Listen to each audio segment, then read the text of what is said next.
With the stock market dipping last week, is it just getting ready for a Santa Claus rally? Well, I think so, and in preparation for that on Monday, I bought 4 small cap stocks and I'll share those with you in this video. And furthermore, I'll give you a reason why it's a good time to buy before Christmas most of the time. But as always, this isn't financial advice and it's for entertainment purposes only. So is the Santa Claus rally even legit? Well, if history is any guide, the answer is a resounding yes. This Investopedia article says that the Santa Claus rally occurs in the last 5 trading days of December and the first 2 trading days of January, with historical data showing positive returns about 4/5 of the time. So if we look at the NYSE trading holidays, the US stock market will be shut on Christmas Day and New Year's Day. Trading will occur on Christmas Eve, but the market will close early at 1 p.m.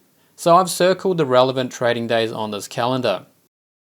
What's interesting is that this rally usually runs into January. One would expect there to be a sell-off at the start of January because of all the tax selling, but I guess there's enough buyers to counteract the sellers. Going back to the slide from earlier, we see that the S&P 500 has averaged a 1.3% gain during this period since 1950, which doesn't sound huge, but it's actually pretty good for just 7 trading days. Furthermore, we see some large deviations to the mean, particularly to the upside in this chart. The red bars you see here coincided with bear markets at the time. Of course, we are currently in a bull market, so there's not a lot to worry about when it comes to downside. There has been a bit of nervousness though, especially after the bungled Fed press conference last week, where Jay Powell seemed uncertain as to the rate cut path going forward, but the core PCE number released on Friday, which is a very important inflation number, came in much lower than anticipated at only 0.1% month over month. This means that more rate cuts are probably coming next year rather than less. This is good for stocks, especially small caps. And when it comes to my favorite small cap stocks, let's start with Archer Aviation. Since my last video, the company completed its key manufacturing facility called ARC in Covington, Georgia. This facility will be pumping out Archer's main eVTOL product, Midnight, which should see it finally earning revenue and being able to demonstrate to the world that electric vertical aircraft will soon be a commercial reality. Archer is also in talks with equity partner Stellantis to provide manufacturing expertise and more capital, which should help boost production levels to more than 50 planes per month by 2030. And it's still early days yet, but there is some serious interest in this company with contracts in the UAE and Japan. And after Archer Aviation gets full FAA accreditation in the US, more and more contracts should start rolling in. As for the chart, it's looking extremely bullish with a tremendous volume since November indicating significant buyer support. It looked like it was going to retrace a few weeks ago, but the price just keeps going up. Right now it looks like it might be forming a high tight flag, which is a bullish pattern. Now the short interest is still quite high in the stock, and even though this number is outdated by nearly a month, it shows you the level of approximate short interest in the stock, which makes it ripe for a short squeeze. If the price breaks out of the current trading zone, I can see the stock easily getting to $20 within just a few months. Of course, anything can happen and the stock might even fall, so do your own due diligence because this is not financial advice. On to the next one, and it is Intuitive Machines, or I call it Luna. After raising money earlier in the month, Luna came back last week with an extension to its contract with NASA, providing essential data and transmission services between equipment in space and back down to Earth. If you didn't know already, the company secured a huge multi-year contract to support NASA's Artemis campaign, which is the mission to return mankind to the moon. This contract will last 4 years with the possibility of an extension afterward. With more than enough cash to fund operations and expenditures well into next year, I think if Luna continues to win more contracts and management continue to execute, then the stock could still see significant upside in the coming months. If we look at the chart, it's gone up only 3 times from its low back in September, which means there is still significant upside to be had. Furthermore, the volume has been supportive for several months and the price is recovering nicely after falling sharply at the beginning of the month. All of this leads to a bullish conclusion, and I think if the stock continues on its current trend, it could also double in just a few months' time. Moving on, we have the quantum computing stock IonQ.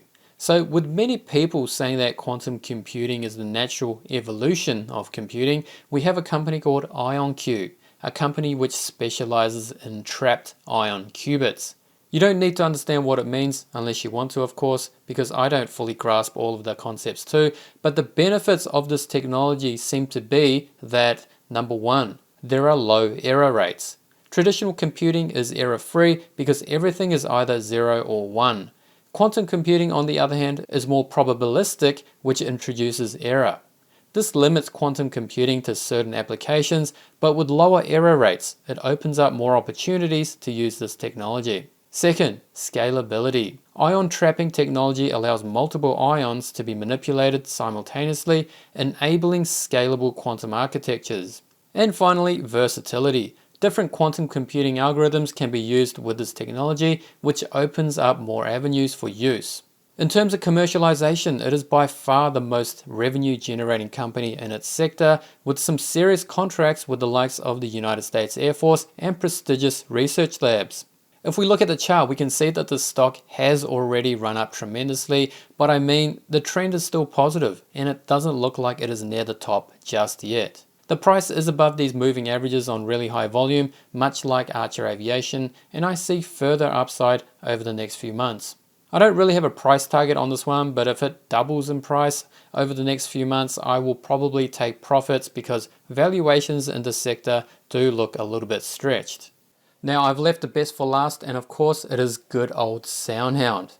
Now I sold the majority of my position last week, but after spending the whole weekend with a bit of seller's remorse, I decided to buy back a significant portion of my holding on Monday.